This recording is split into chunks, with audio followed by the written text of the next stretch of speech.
fever. Once you've got it, you're hooked for life. Victorio Peak in southern New Mexico has long been rumored to hold a fortune in gold and other treasure. In 1937, Doc Noss was hunting. In that first day hunt, he discovered an entrance to something.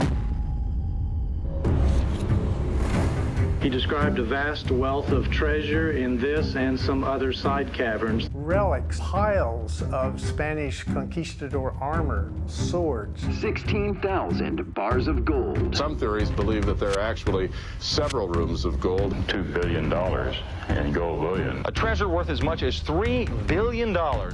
As the legend grew, other treasure hunters tried to cash in on Doc and Babe's claim. We had no doubt whatsoever that it was gold. There were 3 stacks of gold. I physically held it in my hands. I know it was there. Everyone who's ever tried to remove any of it has befallen bad luck. A new quest is going to get underway, another search. We will finish the work that Doc Noss started, that Ove Noss tried to finish, so that the mystery of what's inside the peak can be solved. This will be the biggest thing that this country's ever seen.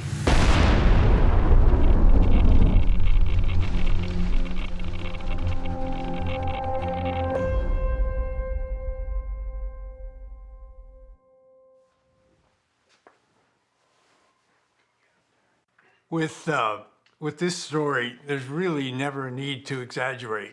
The real events are totally crazy. I am not a treasure hunter. That's what's so weird. I'm like the Mr. Rogers of treasure hunters. Doc and Babe filed mining claims on Victorio Peak, which has become the historic Noss family claim.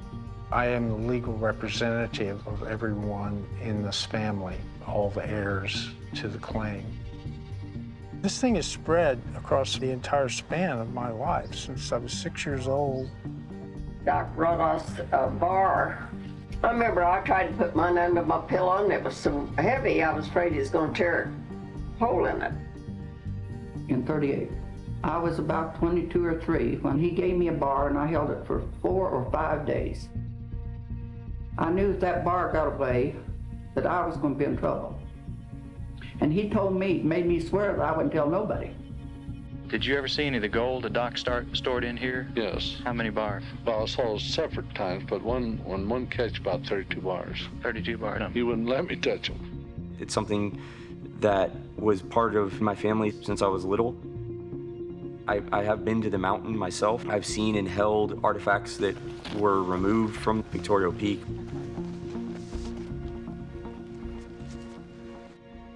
I first learned about the treasure firsthand from my grandmother, Babe. Doc found something, somebody's old mine or something there, but he didn't know what it was. When I was just a little kid, my grandmother came to live with us. I knew she'd been forced off of some sort of mine and it had something to do with a buried treasure. $28 billion in bullion in a mountain was pretty hard to believe, but it was clear that Terry believed the story he was told, and when I looked at him and talked to him, I realized Terry wanted answers. Why is that so important? For the family's requests to finally be answered.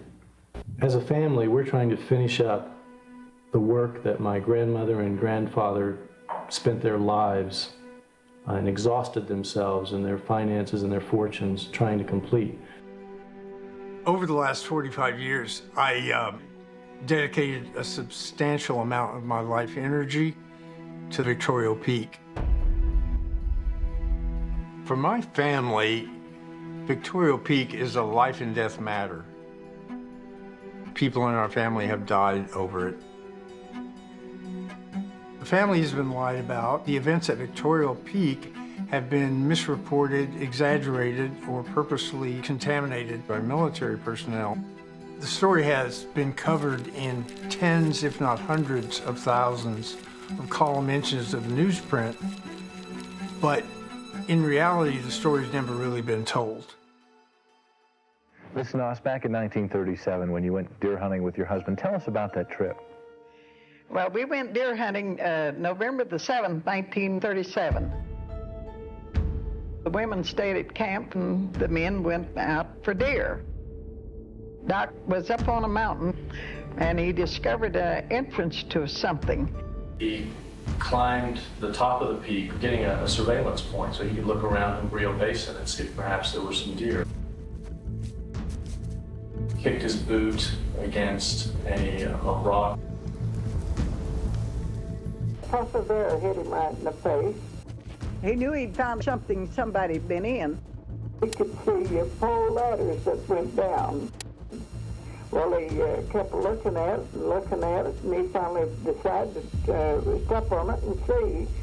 Doc described a series of caverns, an intricate labyrinth of passageways, some man-made caverns.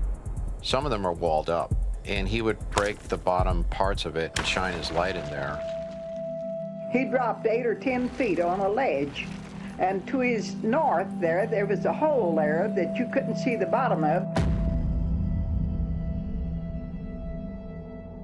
They've always talked about this 8-foot hole, and you would drop something down there and you'd never hear it hit bottom, but after a little while the smell would come up, like a real bad smell. He said there were skeletons down there. He was tied up to posts. In one case, he saw 79 skeletons inside of this thing. And he said he knew how many there were because he would count the skulls. He got him down this path. There was a statue of a man about 4 feet tall, and it's standing to guard the treasure. Boxes of jewelry, coins, everything was old. Conquistador, breastplates, swords. He brought a couple of swords and knives out and some coins.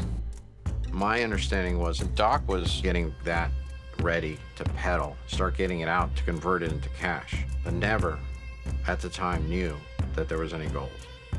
It was just stuff, old stuff. One morning, he told me it must have been a big market for pig iron in the early days. I said, why did you say that? And he said, well, I never seen so much. Eventually, Ova said, can you bring me one of those bars? I want to take a look at it.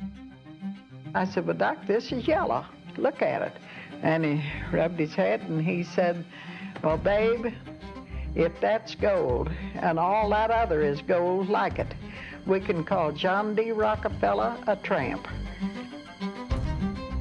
When Doc went back down there and counted the bars, there were 16,000. 16,000 bars of gold. There was so much that it was beyond description. And he said nobody believed him anyway.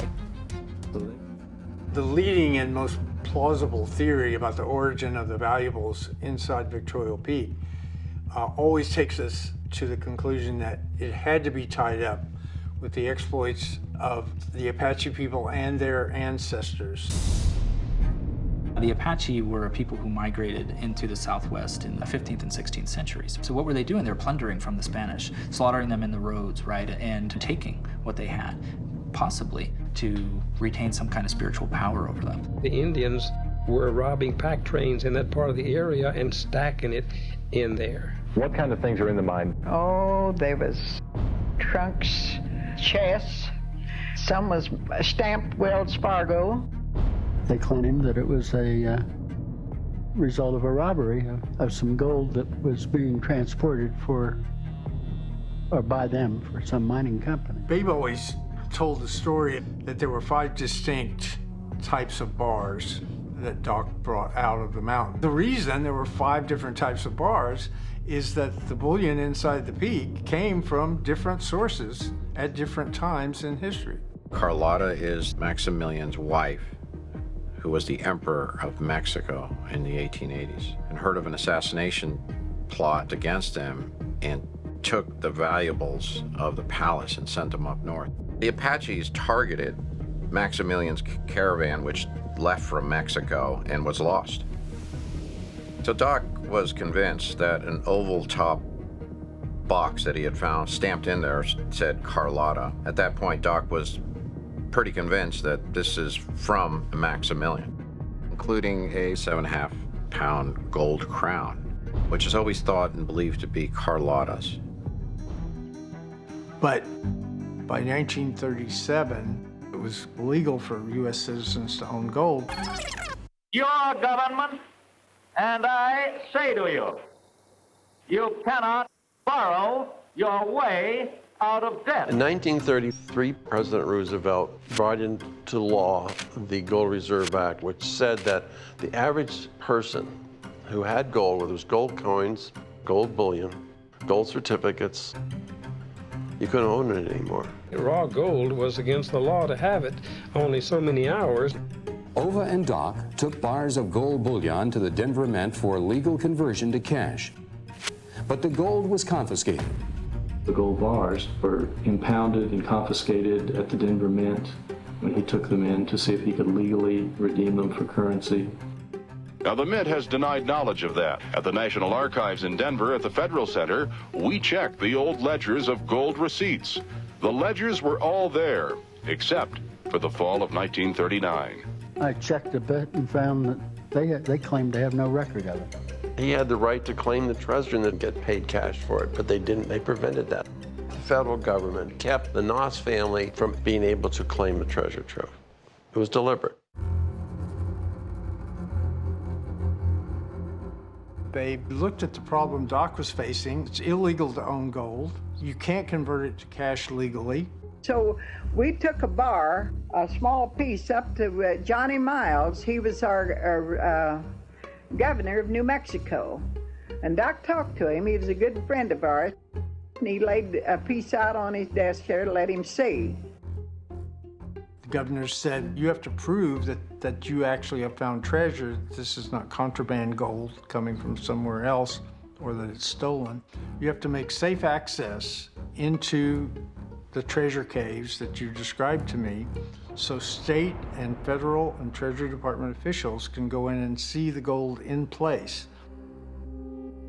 This led to Doc taking the mining engineer to Victoria Peak, showing him a huge boulder was just hanging, that you had to crawl under it and then down through another hole and continue in the labyrinth down to the treasure caverns. Mining engineers said, we can blast that rock out of the way and make safe access where you can just drop ladders down here and anybody can go in and out of the treasure room and see what's in there.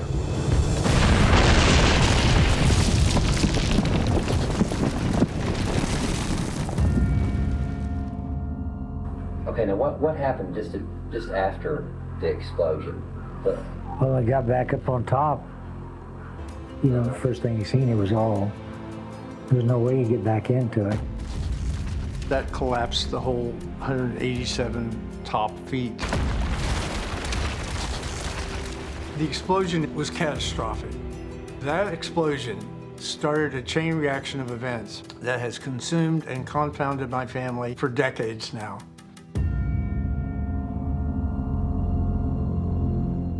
In 1992, Terry finally got permission to get back into Victoria Peak. After decades of controversy and argumentation about the claim with the government, we were finally allowed to go back into White Sands Missile Range and do a proper excavation. I was full of emotion and enthusiasm, and I felt like we were on the verge of solving the family quest. If we get all the assessments necessary, we're ready to go.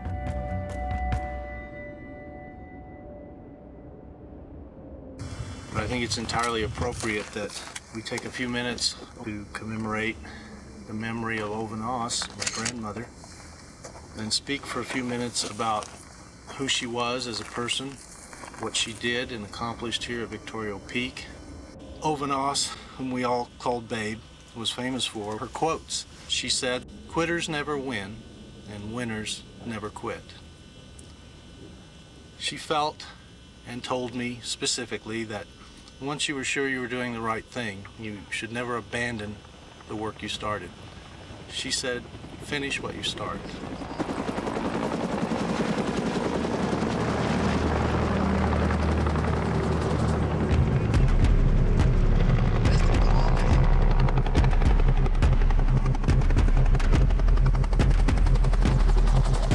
Before we knew of this happened, the military was everywhere.